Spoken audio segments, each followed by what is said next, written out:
सांगाल बीडमध्ये काही त्याची काही व्हायरल क्लिप बाहेर येत आहे, काय सांगाल?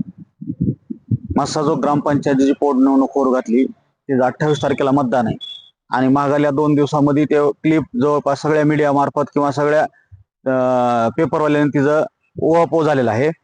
प्रथमतः पहिली एक क्लिप आली होती, त्याच्यामध्ये कसं त्या वाल्मिक कराडनं मध्ये मारहाण केली असं आलं.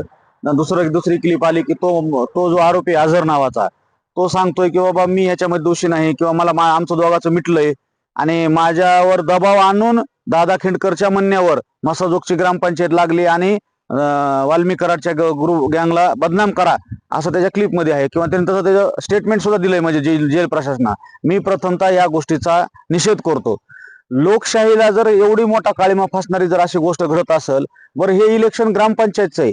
2280 मतदार जे आहेत ते मतदार मसाजोगचा येणारा सरपंच कोण हे ठरवणार आहेत आणि तुम्ही एवढ्या छोट्या गोष्टीसाठी जर जेल मधून जर आरोपींना जर दबाव आणून जर या गोष्टी करीत असताल तर हे निश्चितच म्हणजे फार गंभीर गोष्ट आहे आणि हे लोकशाहीला काळीमा फासणारी गोष्ट आहे. मी ह्याचा जाहीर निषेध करतो.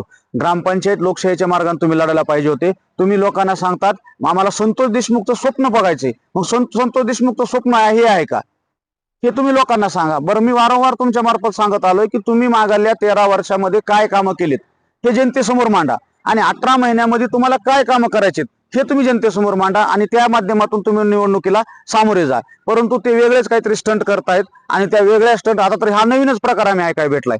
आता आम्हाला ही गोष्ट तुमच्या मार्फत ऐकाय भेटली. याच्यामध्ये जे नाव आले दादा खिंडकर हे धनंजय देशमुखचे साडू आहेत, त्यांच्या म्हणण्यावर ह्या गोष्टी व्हायला. आता ही गोष्ट मी 100% म्हणजे खात्रीशीर सांगू शकत नाही, परंतु ज्या गोष्टी मीडिया मार्फत किंवा आता त्या माणसानं जेल प्रशासनाला पत्र दिलंय म्हणजे यात नक्कीच काहीतरी गोड बंगाल लढलेलं आहे.